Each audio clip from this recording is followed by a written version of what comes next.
The thermometer outside Josiah Hardwick's cabin read -16 degrees while valley homesteads went dark, families fleeing to the communal shelter with whatever they could carry.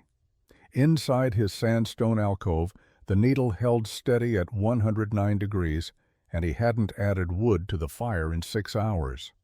Before we begin, let us know where you're watching from, and if stories of frontier innovation move you, hit that subscribe button, because tomorrow's tale is even more remarkable than this one. The sandstone formations of southern Utah rose from the desert floor like frozen waves, their striations recording millions of years of geological patience. In the autumn of 1852, these formations meant little to the scattered homesteaders who had claimed land under the new territorial government. They built their cabins on flat ground near water sources, using construction methods carried from eastern states and adapted minimally to western conditions. The sandstone. Cliffs were scenic barriers, nothing more. Josiah Hardwick had arrived in the territory 2 years earlier with his wife Eleanor and enough supplies to establish a small ranch. He was 31 years old, competent with carpentry and farming, and cautious by nature. The land he claimed sat in a valley between 2 sandstone ridges with a reliable creek running through cottonwood groves. The location offered everything a homesteader needed: water, timber, grazing land, and protection from prevailing winds. His cabin was typical of the region, logs cut from ponderosa pine in the nearby foothills, notched at corners using dovetail joints he had learned from his father in Pennsylvania. The structure measured 16 feet by 20 feet, with a single door facing south and 2 small windows covered with oiled paper. The roof was pole and sod construction, heavy enough to shed snow, but light enough to build without assistance. Mud and moss chinked the gaps between logs, a simple stone. Fireplace occupied one corner, built from river rocks, mortared with clay. The cabin took Josiah and Eleanor 3 weeks to build in the summer of 1850. It kept out rain and provided shelter from summer heat. During their first winter, it proved adequate for the mild, cold snaps that characterized southern Utah weather. Temperatures rarely dropped below 20 degrees, and when they did, the cold seldom lasted more than a few days. Their fireplace burned through a reasonable amount of wood, and the cabin's interior remained comfortable enough. Other homesteaders in the valley built similar structures. Abner Claiborne, whose land adjoined Josiah's to the east, had constructed a slightly larger cabin using the same methods. Ezra Whitmore, 3 miles north along the creek, had built an even simpler structure, little more than a one-room box with a dirt floor. None of these cabins represented innovative thinking. They were functional shelters built quickly using available moss, materials, and proven techniques. The scattered community of homesteaders numbered perhaps 20 families spread across 15 miles of valley. They helped each other during harvests, shared news when paths crossed, and gathered occasionally at a central location for informal worship services. Life was isolated but manageable. The land produced adequately. Game was available. Water was reliable. The challenges they faced were the standard difficulties of frontier existence: distance from markets, limited supplies, occasional conflicts with Ute bands passing through the territory, and the constant work required to maintain a homestead. Josiah had no reason to question the adequacy of his cabin or the conventional wisdom that guided its construction. He had survived one winter comfortably. The structure seemed solid and well built. Eleanor had made the interior into a genuine home, with shelves for their few books, pegs for clothing, and a sleeping platform that kept them off the cold floor. They were establishing themselves successfully, building toward a stable future in new territory. Nothing in those first 2 years suggested that Josiah would soon become obsessed with a problem that most settlers never seriously considered, or that his solution would seem so radical that neighbors would question his sanity. The winter of 1852 began unremarkably. Snow fell in November, melted by mid-December, and returned in early January. Temperatures dropped at night, and rose during the day, following patterns that Josiah had observed the previous year. The cabin remained comfortable. The fireplace consumed wood at expected rates. Life continued normally until the third week of January, when weather patterns shifted in ways the valley had not experienced in recent memory. A storm system moved south from the Great Basin and stalled over the Sandstone country. Temperatures plummeted. The thermometer Josiah kept outside the cabin door showed readings he had never seen in this territory: 8 degrees, then 4, then -2. The cold persisted. Days passed without temperatures rising above 15 degrees. Nights dropped into ranges that made the cabin interior genuinely difficult to heat. Josiah burned wood constantly. He kept the fireplace filled, adding logs every 2 hours throughout the night. Despite his efforts, the cabin's interior temperature dropped steadily. The walls, which had seemed adequate during milder weather, could not retain heat against sustained extreme cold. Air leaked through gaps in the chinking. The sod roof provided minimal insulation. Heat rose and escaped while cold air seeped in near the floor. The single-room cabin became a losing battle against thermodynamics. Eleanor developed a cough during the second week of the cold snap.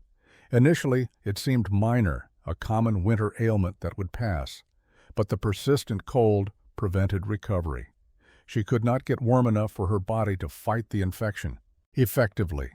Josiah piled every blanket they owned on the sleeping platform. He kept the fire roaring. He heated stones and placed them near her feet.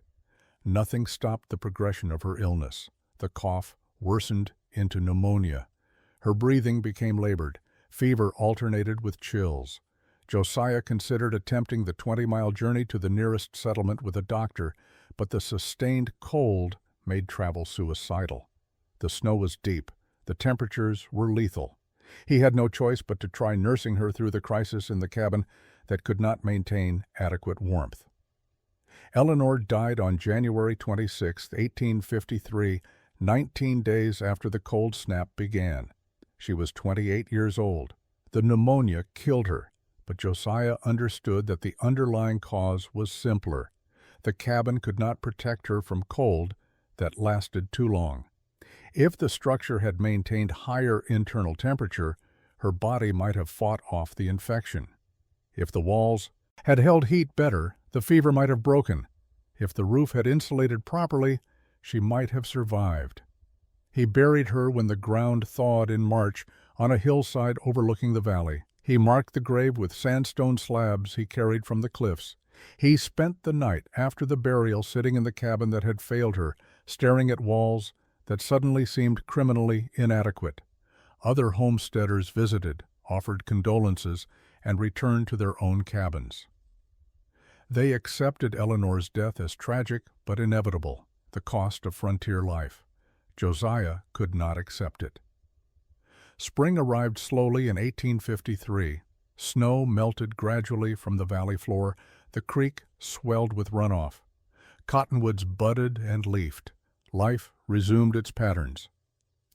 Josiah worked his land mechanically, planting crops and tending livestock, without the enthusiasm that had characterized his first 2 years in the territory. His grief was profound, but beneath it lay something more: focused anger at a problem that should have been solvable. Most men who lost wives on the frontier remarried quickly, recognizing that survival required partnership. Josiah showed no interest in this practical solution. Instead, he became fixated on understanding why cabins failed during extreme cold. He examined his own structure with obsessive attention, identifying every flaw in its construction. The gaps in the chinking, visible now in daylight, represented thermal leaks. The thin walls provided minimal insulation. The roof was essentially porous to heat. The fireplace, while functional, sent most of its warmth up the chimney rather than into the living space. He visited neighboring cabins and observed the same problems. Abner Claiborne's larger structure showed identical weaknesses. Ezra Whitmore's simpler cabin was even worse, with wider gaps and thinner walls. Every homestead in the valley relied on the same basic construction method, and every structure shared the same fundamental limitation. They could not retain heat when external temperatures stayed extremely low for extended periods. Josiah began exploring the cliffs that spring. What started as aimless wandering became systematic investigation. He noticed that the sandstone faces absorbed intense heat during sunny days. The rock would be warm to the touch hours after sunset. He observed birds and small mammals sheltering in alcoves and overhangs. These natural shelters seemed to maintain more stable temperatures than open air. One afternoon in late April, Josiah climbed into a large alcove on the south-facing cliff near his property. The overhang extended perhaps 20 feet out from the cliff face, creating a sheltered space approximately 30 feet wide and 15 feet deep. The ceiling height varied from 8 feet at the back to 12 feet near the opening. The floor was relatively level, sloping gently toward the entrance. The space was dry, protected from rain by the massive stone overhang. Josiah sat in this alcove as the sun set. The air temperature outside dropped quickly once the sun disappeared. Inside the alcove, the temperature decreased much more slowly. The rock face at the back of the alcove radiated warmth it had absorbed during the day. The overhead stone blocked wind. The enclosed space trapped warmer air. Hours after sunset, the alcove remained noticeably warmer than the open valley floor below. He returned to this alcove repeatedly over the following weeks, bringing his thermometer and recording temperature differences. The data confirmed what he suspected. The alcove maintained temperatures 10 to 15 degrees warmer than open air during cold nights. During the day, the rock absorbed heat. At night, it released that heat gradually into the enclosed space. Josiah's investigation of sandstone thermal properties intensified throughout the spring and summer of 1853. He identified dozens of alcoves in the cliffs surrounding the Sioux Valley and visited them systematically, recording measurements and observations. Some alcoves faced north and remained consistently cool. Others faced east or west and showed moderate temperature variation. The south-facing alcoves, however, demonstrated remarkable heat retention properties. The best alcoves shared specific characteristics. They needed sufficient depth to create an enclosed space, at least 12 to 15 feet from the opening to the back wall. The overhang had to extend far enough to block direct rain and snow while allowing winter sun to reach the back wall. The ceiling height needed to be adequate for human habitation, at least 7 or 8 feet. The floor needed to be relatively level or capable of being leveled with reasonable effort. Josiah conducted temperature experiments throughout the summer. He placed thermometers in various locations: open air, under trees, against cliff faces, and deep inside alcoves. The differences were consistent and significant. During hot summer days, alcoves stayed cooler than open air by 15 to 20 degrees because the thick rock shielded the interior from direct sun. During cool nights, alcoves stayed warmer than open air by similar margins because the rock radiated stored heat. He noticed that animals understood these properties instinctively. Deer bedded down in alcoves during cold weather. Birds nested in protected overhangs. Even insects sought shelter in the rock crevices. Nature had already solved the temperature regulation problem that human construction struggled with. The solution was not building better walls, but eliminating the need for walls by using what geology provided. The sandstone itself possessed ideal properties for thermal mass. It was dense enough to absorb substantial heat, but porous enough to allow gradual release. The sheer volume of rock involved meant enormous heat storage capacity. A typical south-facing alcove included thousands of tons of sandstone. Even modest temperature increase in that mass represented tremendous stored energy. Josiah calculated rough estimates. A sandstone alcove warmed by 10 degrees during a sunny winter day would radiate that heat for 12 to 16 hours. The temperature decline would be gradual, not the rapid drop that occurred in wooden cabins once fires diminished.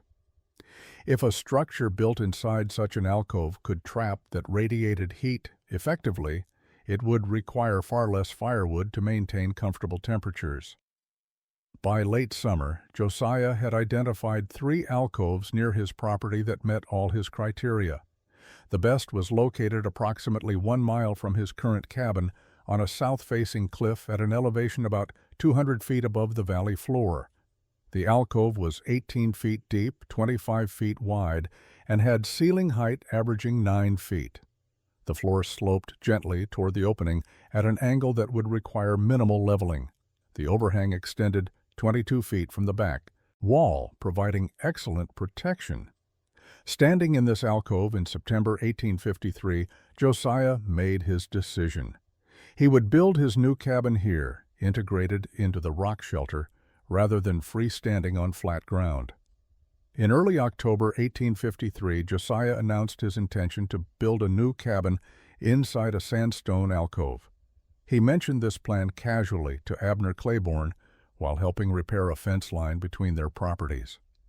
Abner stopped working and stared at him with genuine confusion. "You mean near the cliff?" Abner asked. "No," Josiah said. "Inside the alcove, built into the rock overhang." Abner laughed, assuming this was some kind of frontier humor he did not understand. When Josiah's expression remained serious, the laughter stopped. "You cannot be meaning that literally." "I am entirely serious," Josiah replied. "The alcove provides natural shelter. The rock holds heat. I will need only 3 walls instead of 4, and minimal roofing since the overhang extends more than 20 feet. Abner set down his tools. "That is not a homestead, Josiah. That is hiding in a hole like an animal. A man builds on his own land, on flat ground, with a proper foundation and 4 walls. What you are describing is a cave with a door. It is a structure that will maintain heat," Josiah said. "My cabin killed Eleanor because it could not stay warm. The alcove stays warm naturally. Building inside it makes sense." "It makes no sense whatsoever," Abner countered. "What about expansion? You cannot add rooms to a cave. What about light? You will be living in permanent shadow. What about water damage? Rock weeps moisture. Your floors will never dry." Josiah had answers for each objection, based on months of observation and measurement. But Abner was not interested in data. He was interested in maintaining proper standards of frontier construction. The conversation ended badly, with Abner suggesting that grief had affected Josiah's judgment. Word spread quickly through the scattered homesteading community. Within 2 weeks, every family within 15 miles had heard about Josiah's plan. Reactions ranged from concern to mockery. Several neighbors visited to talk him out of what they considered a terrible mistake. Ezra Whitmore was more diplomatic than Abner, but equally skeptical. "I understand you want something different after losing Eleanor," he said. "But this seems extreme. Building into rock is not what civilized men do. That is Indian shelter, not American construction." "Indians survive winters we struggle through," Josiah observed. "Perhaps their methods deserve consideration." "You will regret this," Ezra predicted. "Come spring, you will be tearing out whatever you build in that hole and constructing a proper cabin on proper ground." Josiah thanked him for his concern and continued his preparations. The mockery bothered him less than he expected. He had spent months studying thermal properties and temperature data. His neighbors had spent no time considering why their cabins failed during extreme cold. Their certainty was based on tradition, not evidence. By late October, the entire valley had decided Josiah Hardwick had lost his mind. They called his planned structure Hardwick's Hole and the Cave House. Some genuinely worried about him. Others simply found the situation amusing. None offered to help with construction. Josiah began work alone. The alcove Josiah selected sat 200 feet above the valley floor. Accessible by a steep but manageable trail, he widened during October. The climb required 15 minutes of steady effort, carrying tools and materials up switchbacks he carved into the slope. This elevation provided advantages beyond the alcove itself. Cold air settled in valleys during winter nights. Higher ground stayed several degrees warmer through simple atmospheric physics. The alcove faced almost due south, critical for winter sun exposure. Josiah verified this using shadow measurements at different times of day. Winter sun, lower on the horizon, would penetrate deep into the alcove and strike the back wall directly. Summer sun, higher overhead, would be blocked by the overhang, keeping the interior cool. The natural geometry created passive, seasonal climate control.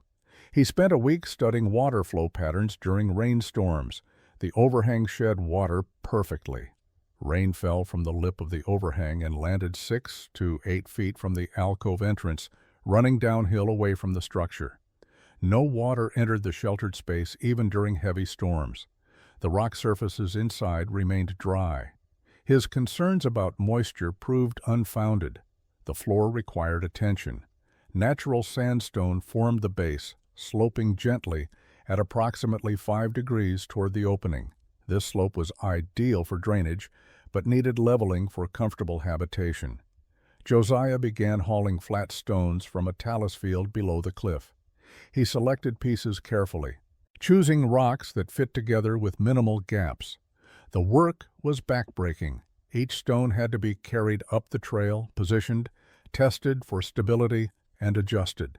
He built up the low side of the floor gradually, creating a level platform approximately 16 feet deep and 20 feet wide. This left walking space around the edges and provided adequate living area. The stone floor would be cold in winter, but Josiah planned to address this with wooden platforms for sleeping and working areas. The important function of the stone floor was structural stability and moisture prevention. While working on the floor, he discovered natural features in the alcove that proved useful. A vertical crack in the back wall, approximately 4 inches wide, extended from floor to ceiling. This natural chimney would vent smoke perfectly if he positioned his stove correctly. He would not need to build a chimney through the rock overhang. Nature had already provided the flue. Another feature was a natural shelf in the rock wall, roughly waist high and 2 feet deep, running along one side of the alcove. This would serve as built-in storage, requiring no construction effort. The alcove was not just shelter, but a partially finished structure. His task was integrating human construction with what geology offered. By early November, the floor was level and stable. Josiah stood in the center of his prepared space and visualized the cabin that would occupy it. 3 walls, a minimal roof extension, a door, 1 window, and a heating system designed to work with the surrounding rock mass. The design was clear in his mind. Now came the actual construction. Most frontier cabins sat directly on ground or on simple log foundations that rotted within years. Josiah understood that his structure needed better anchoring because it would interface with solid rock. The stone floor he had built provided the base, but the walls required stable attachment points that would not shift or settle over time. He began by drilling shallow holes into the stone floor using a star drill and hammer. The technique was tedious. Each hole required hundreds of hammer strikes, pulverizing sandstone gradually until achieving adequate depth. He needed 12 holes total, positioned where the base logs of his 3 walls would sit. Each hole was 3 inches deep and 2 inches in diameter. Into these holes he set iron pins he had forged during October evenings. The pins were 14 inches long with 12 inches exposed above the stone. He mixed a mortar of clay and crushed rock, packing it around each pin and filling the drilled holes completely. The mortar would harden and lock the pins permanently in place. These pins would anchor his base logs, preventing any lateral movement. While the mortar cured, Josiah cut his foundation logs. He selected ponderosa pine with obsessive care, rejecting any logs with significant taper or irregularity. He wanted logs as uniform as possible, approximately 14 inches in diameter. Each log was stripped completely of bark using a draw knife, then shaped on the bottom surface to sit flush against the stone floor. The foundation logs for his 3 walls required precise length.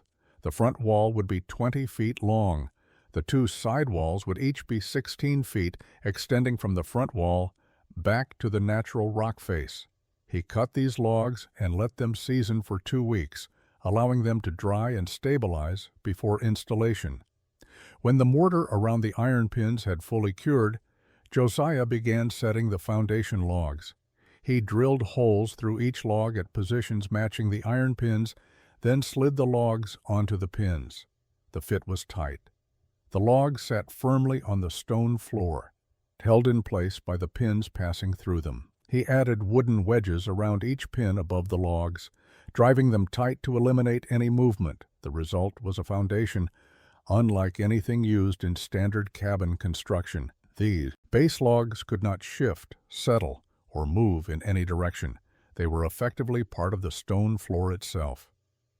Everything built above this foundation would inherit that absolute stability. Josiah also created a drainage channel around the perimeter of his foundation, chiseling a shallow groove in the stone floor that would direct any moisture toward the alcove entrance.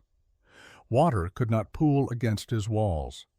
The channel ensured that even if precipitation somehow entered, it would flow away from the structure.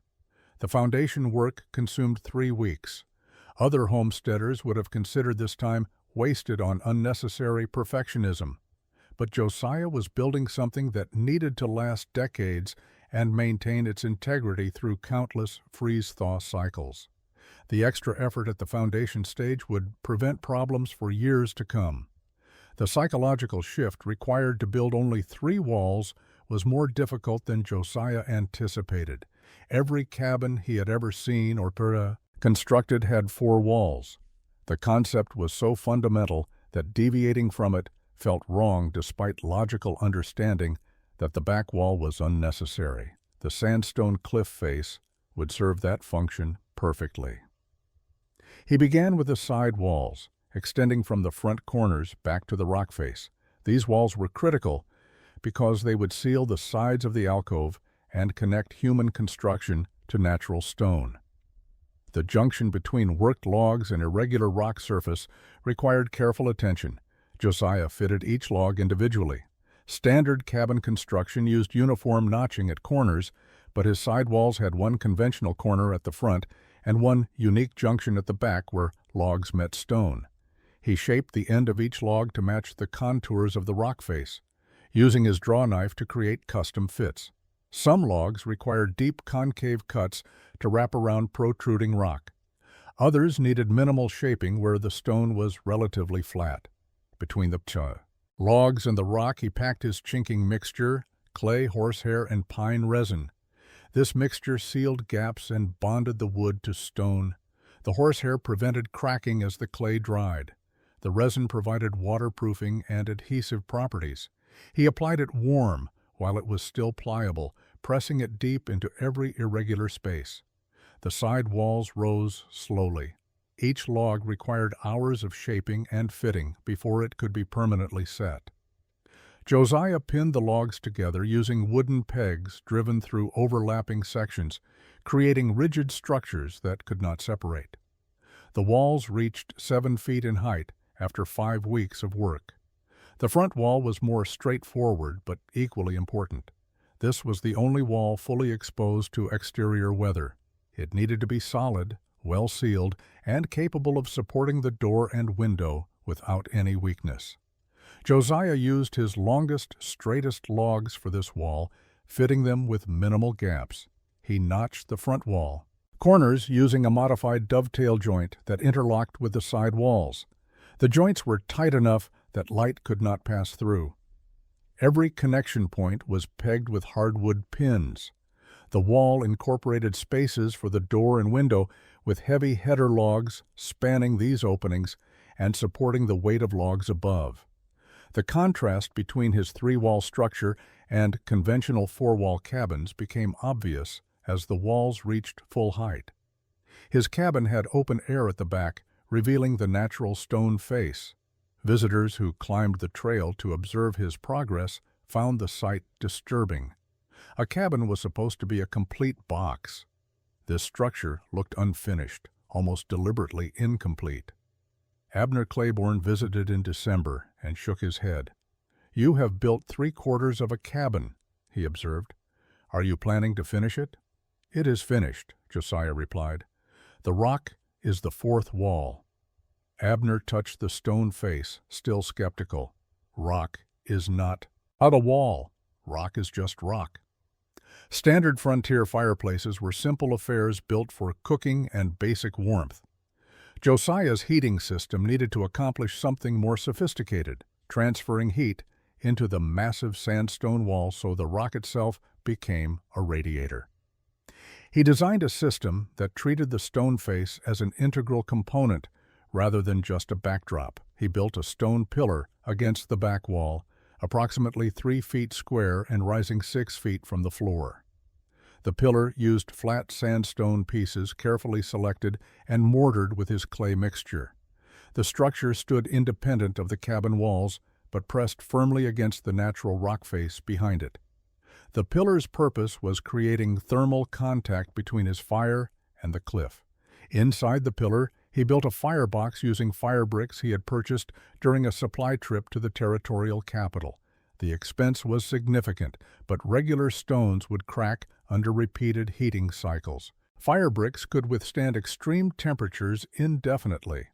The firebox measured 2 feet wide, 18 inches deep, and 2 feet tall, large enough for substantial fires, but compact enough to concentrate heat. The critical innovation was how heat transferred from the firebox to the surrounding stone. In conventional fireplaces, heat went up the chimney and was lost. Josiah designed his firebox so heat radiated in all directions, especially backward into the stone pillar and the natural cliff face beyond. The firebox had no back wall of its own. Instead, it opened directly against the sandstone cliff, separated only by a thin layer of fire brick. Heat from the fire struck the natural stone directly. The natural vertical crack he had discovered during site preparation served as his chimney. He built a metal stovepipe that connected to the top of his firebox and extended upward into the crack. The crack channeled smoke up through the rock and vented it above the alcove overhang. He sealed the connection between pipe and rock using his clay mixture, preventing smoke from entering the living space. The system's elegance lay in its simplicity. Fire heated the stone pillar and the cliff face behind it. That stone mass absorbed tremendous heat over hours of burning. After the fire diminished or went out, the heated stone radiated warmth into the cabin for 12 to 16 hours. The rock became a thermal battery, storing energy and releasing it gradually.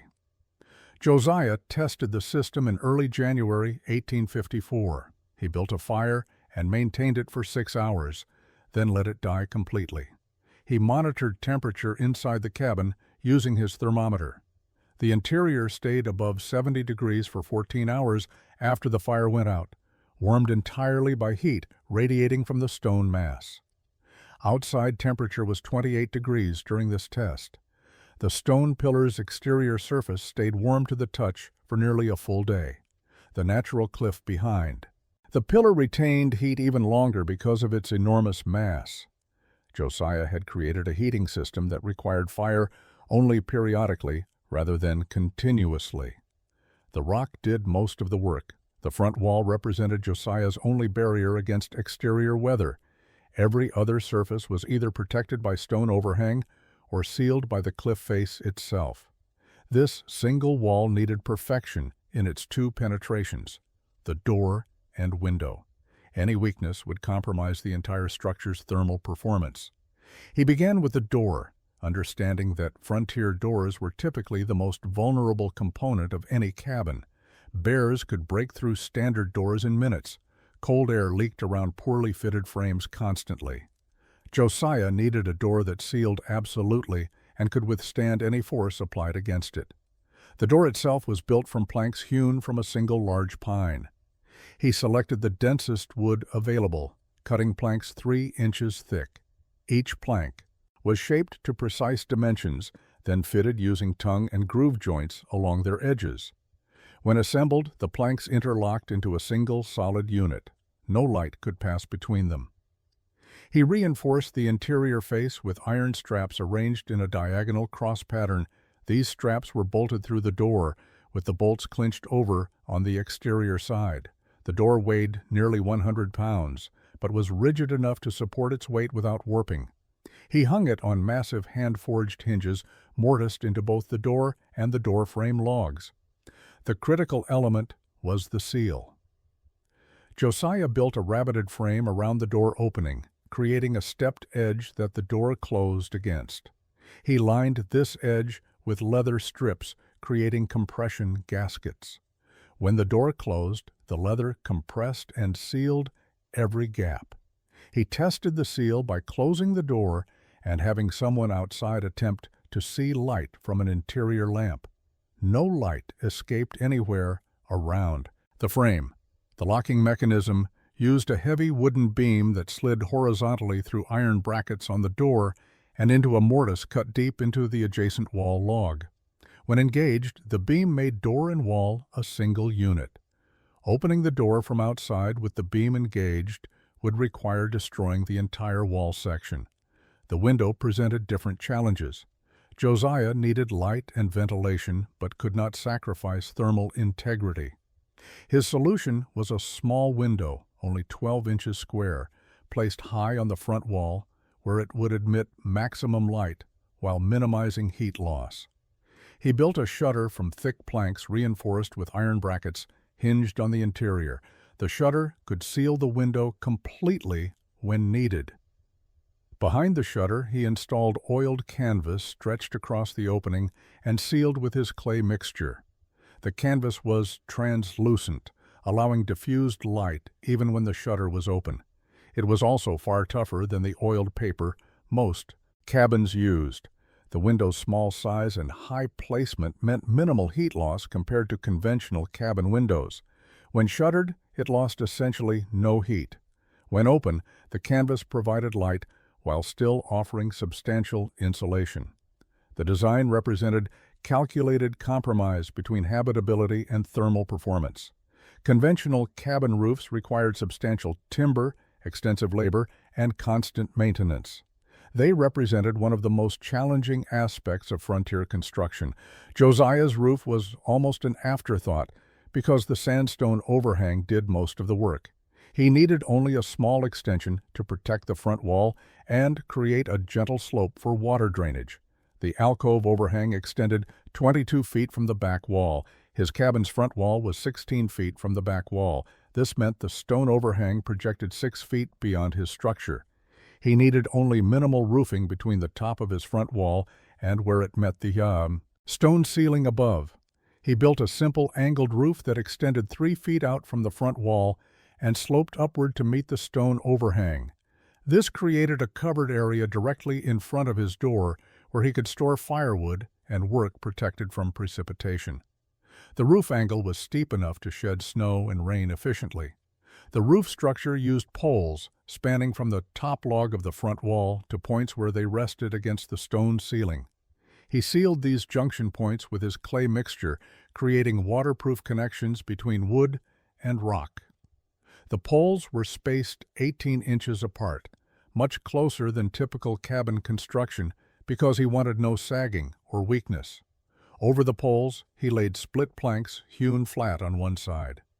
The planks overlapped like shingles, each covering the gaps in the layer below.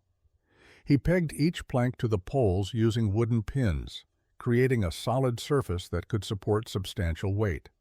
The entire roof structure was massively overbuilt by normal standards, but Josiah wanted absolute certainty. Over the planks, he laid multiple overlapping layers of birch bark. Birch bark was naturally waterproof and flexible, conforming to minor irregularities in the plank surface. He sealed the bark layers with pine pitch, creating a membrane that would shed water perfectly. Finally, he added a layer of sod over the entire roof, living grass and soil that would root and create additional insulation. The roof's connection to the stone overhang required special attention. He chiseled a shallow groove in the stone where his roof met the ceiling, creating a channel that directed any water running down the rock face away from the junction point. He packed this groove with his clay mixture, creating a flexible seal that would accommodate minor movement without cracking. The completed roof was waterproof, heavily insulated, and required only a fraction of the materials a conventional cabin roof would need. During his first rain after completion, Josiah sat inside and listened to water drumming on the roof and the stone overhang above. No moisture entered anywhere. The multiple layers performed exactly as intended, and the minimal area requiring actual roofing meant minimal maintenance in future years. The interior space measured 16 feet deep and 20 feet wide, with ceiling height varying from 7 feet at the front to 9 feet against the back wall where the natural stone curved upward. Josiah arranged this space to maximize the thermal advantages his design provided while creating functional living areas.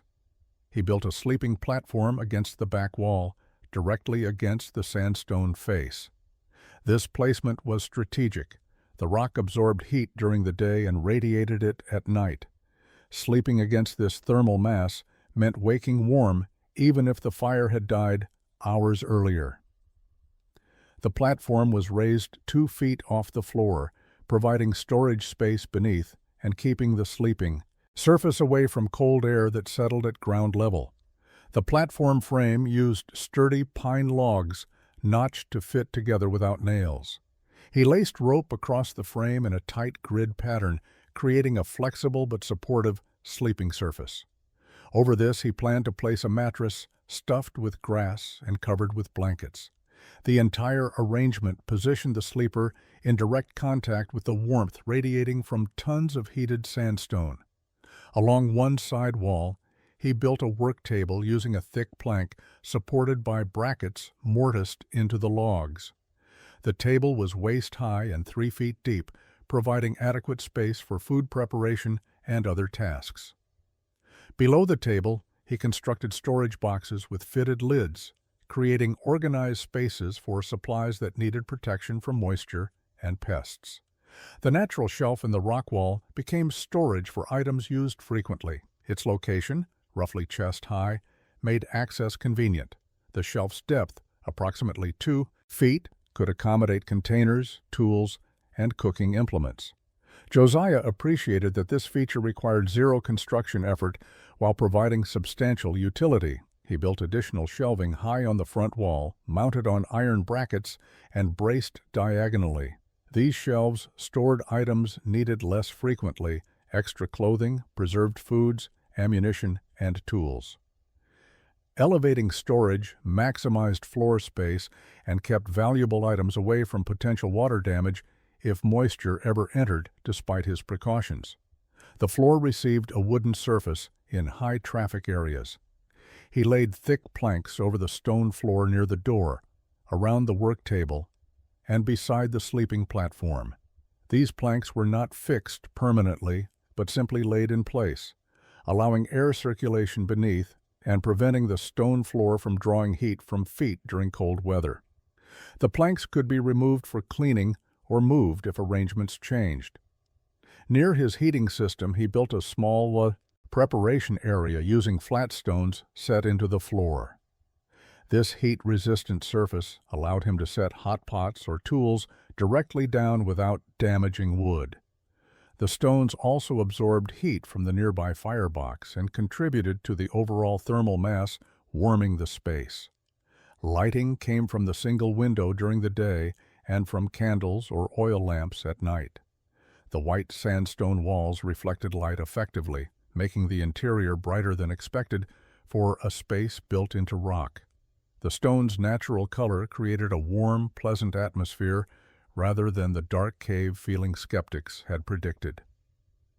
By late January 1854, every detail was complete. The cabin was ready for full habitation, and the winter test that would prove or disprove everything Josiah had built. Josiah moved his remaining possessions from the valley cabin to the alcove structure in early February 1854. The climb required multiple trips, carrying supplies up the steep trail. Each load was manageable, and the effort was insignificant compared to the months of constructions behind him. He made his final trip as snow began falling, closing the door of his old cabin for the last time without ceremony or sentiment. The alcove cabin felt immediately different. The stone walls created acoustic dampening that made the interior remarkably quiet. Wind that howled across the valley barely penetrated the sheltered space. The temperature inside stayed stable, even as exterior conditions fluctuated wildly. These differences were obvious from the first night. Josiah began keeping detailed records. He placed thermometers at 3 locations: outside the alcove entrance, inside near the door, and against the back wall near his sleeping platform. Every morning and evening, he recorded all 3 readings in a journal. The data would prove or disprove his theories about thermal mass and heat retention. The first week provided mild conditions unsuitable for real testing. Daytime, temperatures reached the 40s. Nights dropped only to the mid-20s. His heating system maintained interior comfort easily, but these conditions proved nothing. Valley cabins handled such weather adequately. Josiah needed extreme cold to validate his design. The second week of February brought harsher conditions. A storm system moved in from the north, dropping temperatures and bringing heavy snow. Daytime highs stayed below 20 degrees. Nights fell to single digits. This was real winter, though not yet the extreme cold that had killed Eleanor the previous year. Josiah built a fire each morning and maintained it for approximately 6 hours. He used far less wood than conventional heating would require, burning only enough to raise the stone temperature. By afternoon, he let the fire die completely. His thermometers told the story his theory predicted. Outside temperature at sunset, 18 degrees. Interior temperature near the door, 68 degrees. Interior temperature at the back wall, 74 degrees. The stone radiated stored heat, warming the enclosed space without any active fire. Through the night, as outside temperature dropped to 6 degrees, interior temperature declined slowly. By morning, the space near the door measured 56 degrees. The back wall area remained at 63 degrees. These numbers represented success. A conventional cabin with no active fire and outside temperature at 6 degrees would drop to interior temperatures in the 30s within hours. Josiah's cabin lost only 12 to 14 degrees overnight, and it started from a higher baseline because the stone mass provided continuous warmth. He refined his fire management over the following weeks. He learned that maintaining fire for 4 hours during the warmest part of the day maximized stone heating while minimizing wood consumption. He discovered that the stone reached peak useful temperature and additional firing wasted fuel. He found that opening the door briefly for ventilation had minimal impact on overall warmth because the thermal mass recovered quickly. By early March, Josiah had established efficient patterns. He burned approximately 1/3 the firewood a conventional cabin required for equivalent comfort. The stone absorbed heat during his morning fire and radiated it through afternoon, evening, and most of the night. The system worked exactly as he had calculated months earlier while studying alcove temperatures. The winter of 1854 had been cold but manageable until the first week of March, when weather patterns shifted dramatically. A massive storm system developed over the Great Basin and moved south into Utah Territory. Territorial weather records would later show this storm as the most severe in decades, with temperature and snowfall extremes that exceeded anything in recent memory. The storm arrived on March 4th with unusual warning signs. The sky turned yellowish-gray, wind shifted direction multiple times. Temperature dropped 15 degrees in 2 hours. By evening, snow was falling heavily, driven by winds that made visibility impossible beyond a few yards. Temperature plummeted. Josiah watched from his alcove as the storm intensified. His thermometer outside the entrance showed temperatures dropping through the teens, then single digits, then below zero.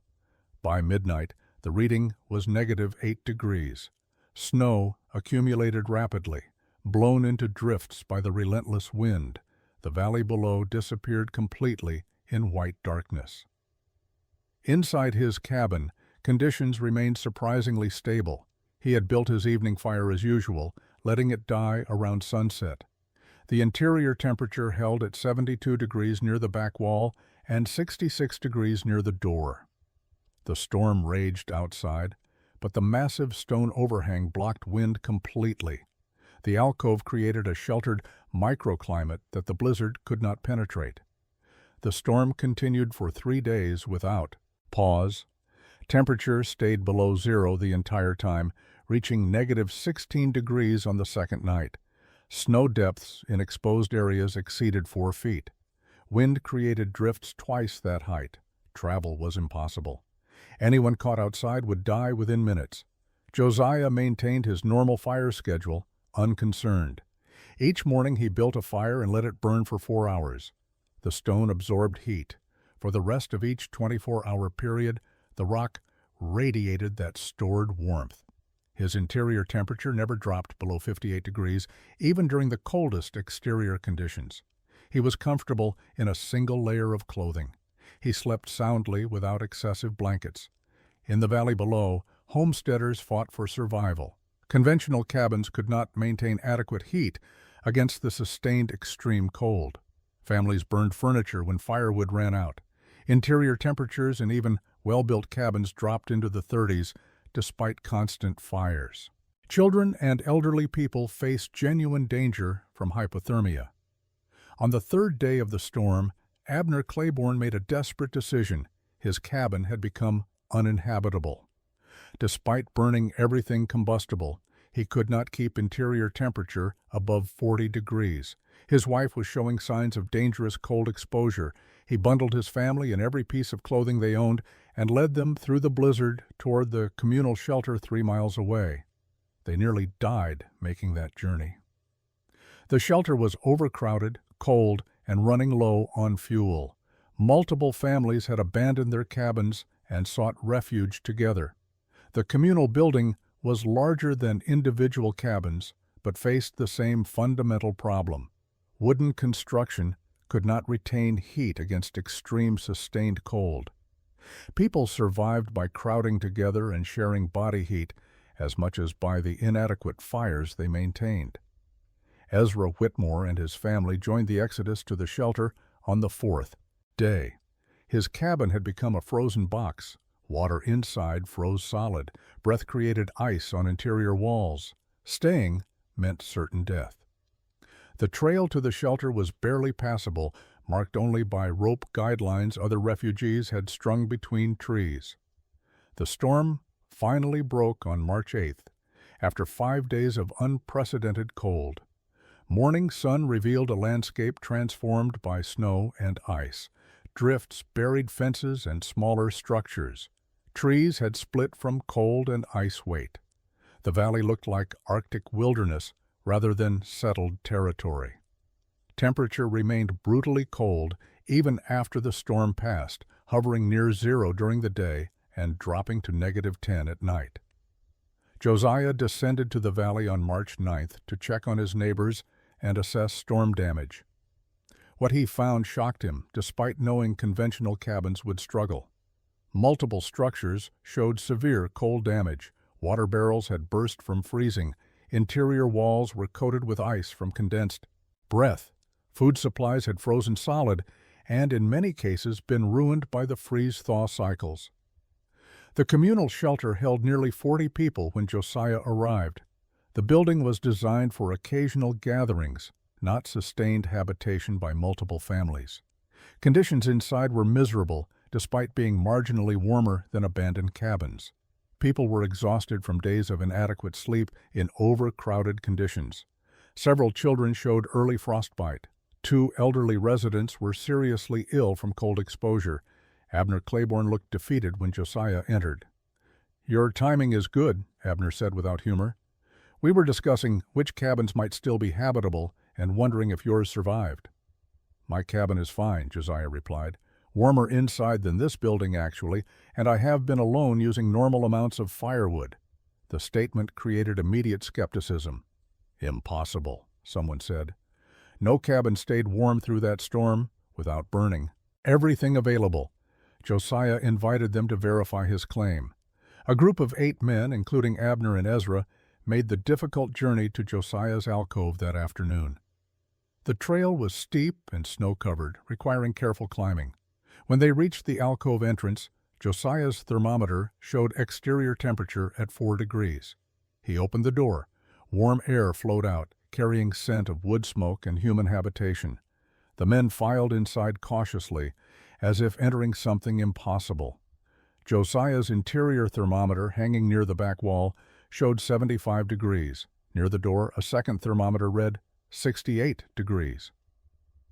Ezra Whitmore touched the back wall and pulled his hand away quickly. "The stone is hot," he said, confused. "The stone is warm," Josiah corrected.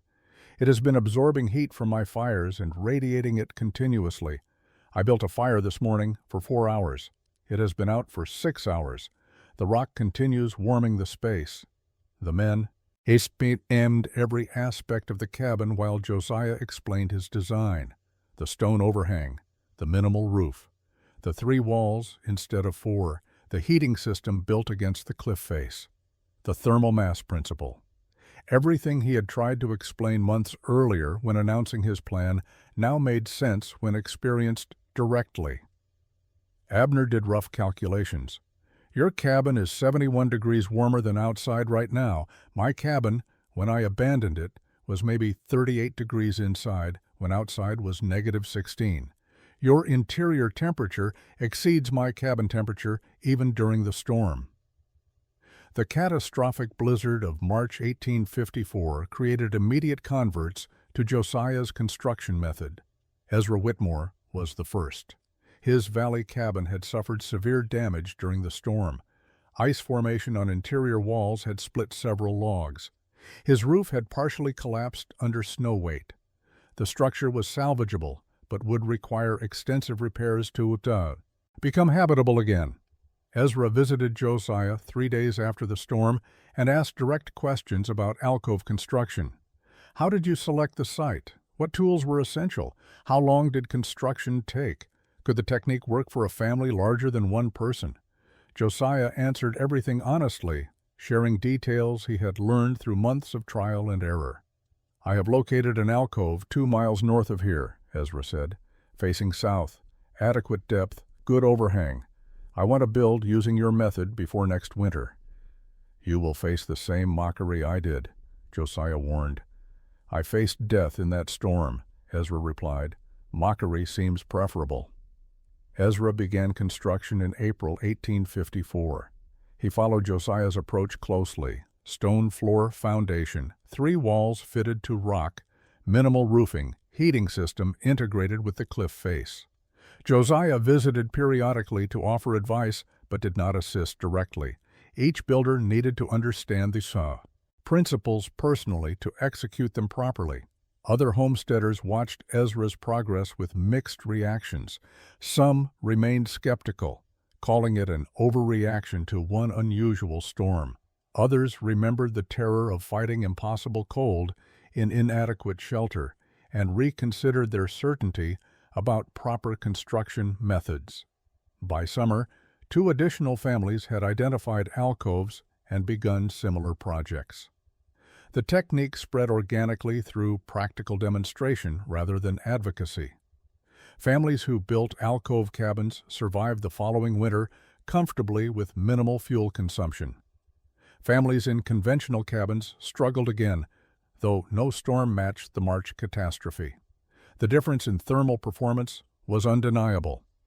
Data replaced theory as the convincing argument. Abner Claiborne remained in his valley cabin through the winter of 1854 to 1855. He reinforced his structure, added insulation, improved his fireplace, and stockpiled massive amounts of firewood. His cabin performed better than previously, but still required constant fire maintenance and heavy fuel consumption. In spring of 1855, he began searching for a suitable alcove. "I am too old to change methods easily," Abner admitted to Josiah.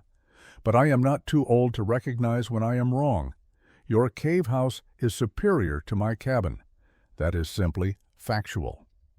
By summer of 1855, 7 families in the valley region had built or were building alcove structures. The technique had proven itself through the most objective measure possible: survival during crisis. Word began spreading to other settlements as travelers carried descriptions of the unusual construction method that achieved remarkable thermal performance.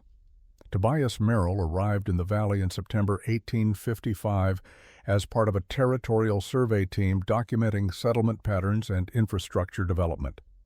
His official role was recording population, agricultural production, and building construction to assess the territory's progress toward eventual statehood. He had visited dozens of frontier settlements and seen every variation of cabin construction practiced across the West. The alcove dwelling surprised him immediately. His survey notes described them as unique architectural adaptation utilizing natural sandstone formations for thermal regulation and structural protection. He interviewed multiple families who had adopted the technique and collected temperature data they had recorded over previous winters. The numbers were extraordinary. Merrill spent 3 days examining Josiah's original structure in detail. He measured dimensions, sketched the heating system, documented the stone-to-wood junctions, and tested the thermal performance personally. He built a fire in Josiah's firebox and monitored temperature changes over 18 hours. His measurements confirmed what residents reported. The thermal mass effect was real and substantial.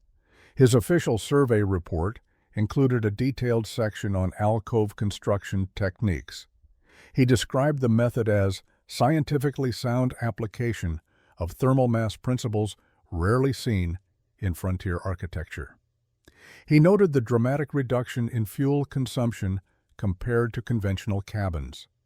He estimated that widespread adoption could reduce winter firewood requirements by 60 to 70% across suitable terrain. More importantly, Merrill's report reached territorial authorities and was eventually published in Eastern newspapers as part of broader coverage about Western settlement innovations. The account appeared in the Philadelphia Ledger in December 1855 under the headline, "Mountain Men Discover Ancient Building Wisdom." The article described alcove construction and credited settlers in southern Utah Territory with developing the technique. The publicity created unexpected interest. Emigrants planning Western journeys specifically sought information about alcove dwelling construction. Surveying parties in other territories began noting suitable sandstone formations in their reports. The technique spread beyond Utah into northern Arizona, western Colorado, and parts of Nevada where appropriate geology existed. Not every attempt succeeded. Some builders selected poor alcoves with inadequate southern exposure or insufficient depth. Others failed to understand the thermal mass principle and built heating systems that wasted the stone's potential.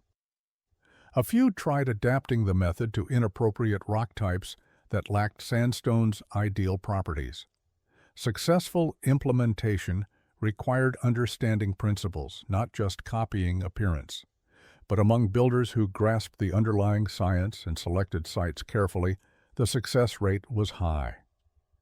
By 1860, an estimated 40 to 50 alcove dwellings existed across the southwestern territories. Most were family homes, but some served as weibao, stations, trading posts, or seasonal shelters for prospectors and trappers. Josiah's name appeared in Merrill's report and the subsequent newspaper coverage, though he had never sought recognition. Travelers occasionally visited asking to see the original alcove cabin. He accommodated them politely, but without enthusiasm. The attention was mildly annoying. The validation of his design through widespread adoption was satisfying, but he had built the structure for survival, not fame.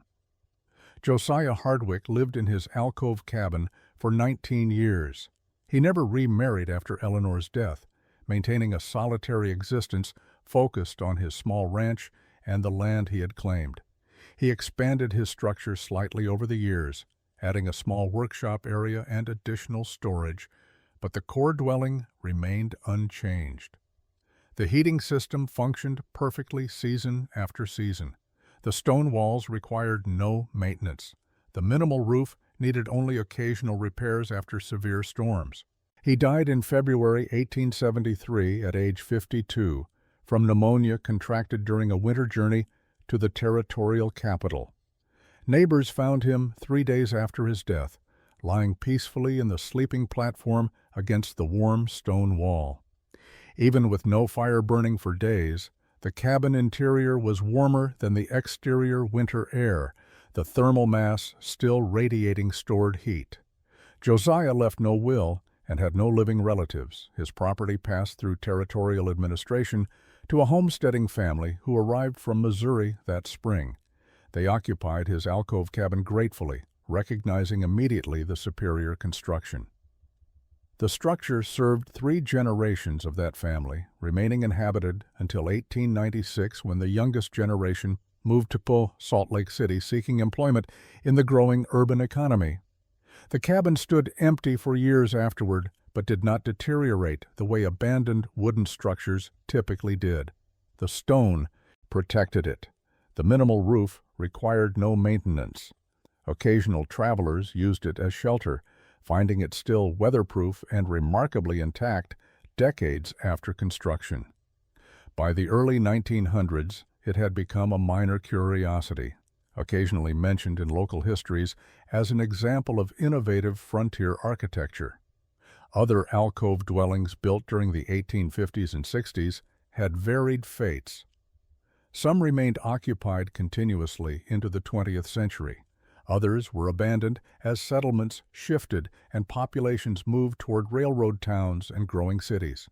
A few became historical sites, preserved as examples of unusual construction methods. Many simply weathered slowly, protected by their stone surroundings, gradually returning to the natural formations that had sheltered them. The technique itself faded from common practice as industrialization brought cheap lumber, better heating systems, and construction methods that did not require specific geological features. By 1900, few people built new alcove dwellings. The knowledge persisted in a few families and among historians interested in frontier innovation, but it was no longer practically necessary. Modern estimates suggest that alcove construction saved dozens of lives during the harsh winters of the mid-1800s. Families survived cold that would have killed them in conventional cabins. The fuel savings allowed people to remain on remote homesteads rather than abandoning them during difficult seasons. The technique enabled settlement in areas that might otherwise have proven too challenging for survival. Josiah Hardwick's contribution was not inventing thermal mass principles or discovering that stone holds heat. Those facts were ancient knowledge, understood by cultures worldwide for millennia. His innovation was recognizing that frontier Americans, despite their engineering knowledge, were ignoring geology's solutions to their survival problems. He looked at sandstone cliffs and saw not obstacles or scenery, but functional architecture that nature had already built.